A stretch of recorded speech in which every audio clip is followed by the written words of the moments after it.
Hey friend, Graham here from the Recording Revolution, and I am pumped to have you today. We're going to look at DI'd bass. We're going to look at how to take a lifeless, kind of thin, kind of sterile, normal DI'd bass and make it sound a little more real, a little more full and more exciting. And if you don't know what DI'd bass is, it's anytime you've got your bass guitar and you just plugged right in to your interface, with that guitar cable, with the instrument input. It just, it needs a little help. Let's just say it needs a little help. It's way different than plugging your bass into a 8 speaker cab, an Ampeg, and just fills up the sound of the low end, the crispy top end, all that stuff that you should be hearing in a bass. If you don't have a real amp, you're not getting that when you plug it in direct. So in a mix, it can sound lifeless. Let me give you an example. Here's a DI'd bass right here, and you can hear what it sounds like.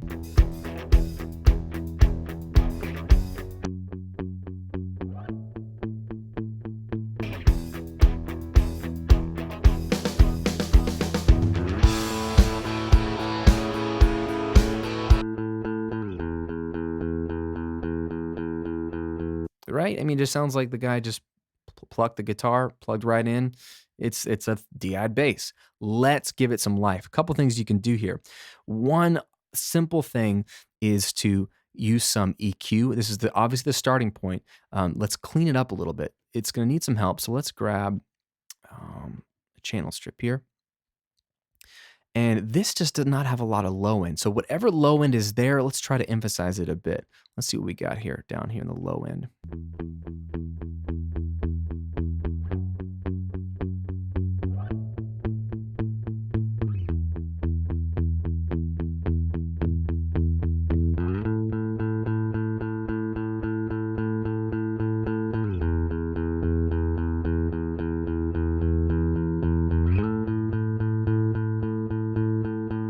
So there's not much there around 100, but it gives us a little bit of fullness. And then what I'm going to do is make sure there's no low mids that are getting in the way.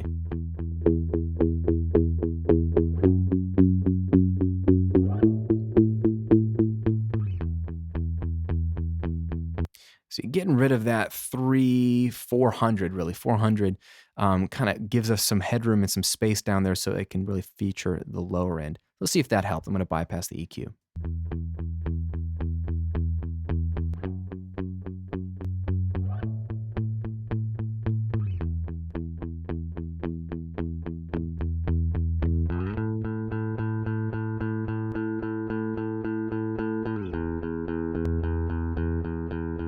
Right, much better already. Just super simple. 2 EQ moves, little boost, little cut.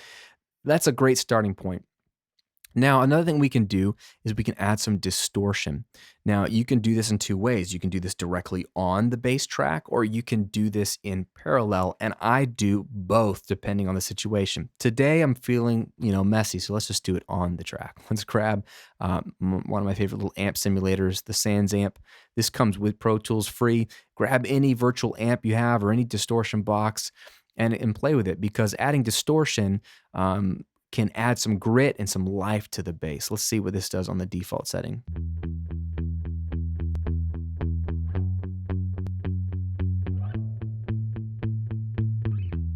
See if they have any presets. Bass, crunchy bass. Let's see what that sounds like.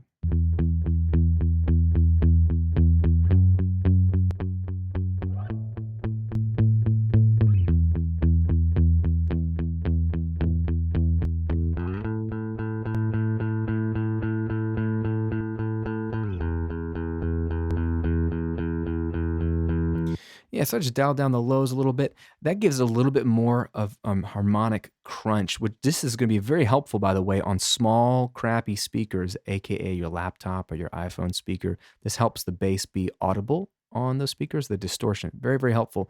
So far we've added some simple EQ, 2 EQ moves, and 1 distortion plugin. If you find that it's adding things you like, but then covering up things you don't, that's a good indicator that you might want to copy the bass and put the distortion on that channel and blend it, and then have the best of both worlds. One other final thing you can do if you play with something like this is add some harmonic generation, so harmonic enhancement. Waves has a really great plugin for this called RBass. Max Bass also does that. It's a lot more complicated. Our bass is like a simpler version. This adds harmonic information that is not in the track that makes the bass sound like it's fuller than it really is. Take a listen to what this does. So before. Whoa, right? So let's dial that intensity down a little bit.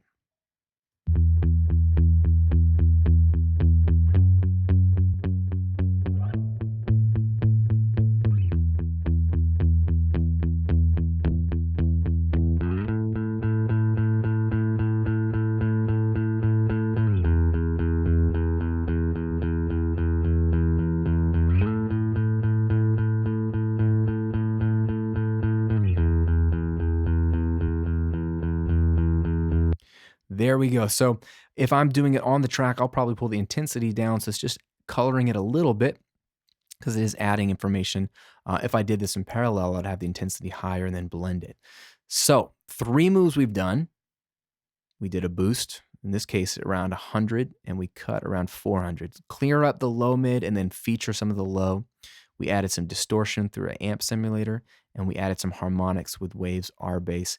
Let's take a listen to what this does when you take away all 3 of these plugins.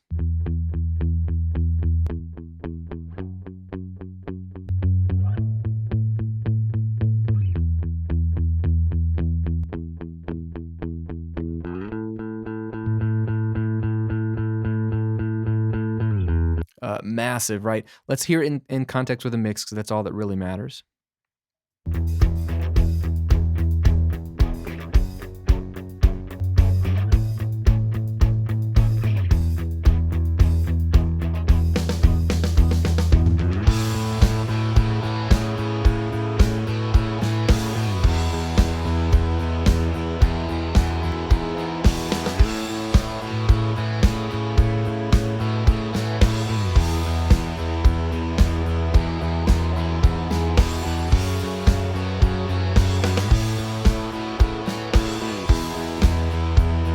Right? And a lot of that's level. So let's just, to make it a little bit more fair for this example, we'll add a trimmer plugin and turn down the volume after all those plugins.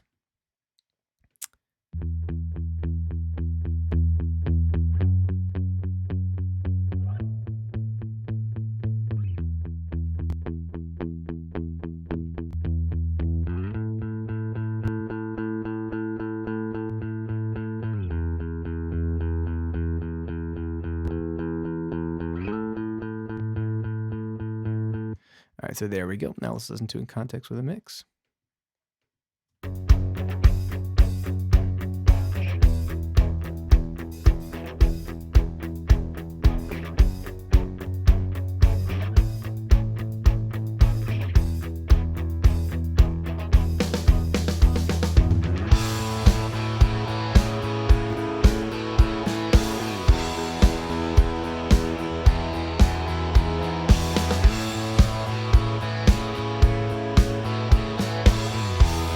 And there you go. There's just 3 different tools at your disposal to really fatten up and give more life to a lifeless direct bass guitar recording. Now, one thing to note, if I were recording this song, this was just given to me to mix. If I were recording this song, I would have treated the bass a little bit differently on recording day, so I wouldn't have to do all these things on mixing day. And that's an important lesson, that great mixing really is about great recording, and great recording affects great mixing. They all work together.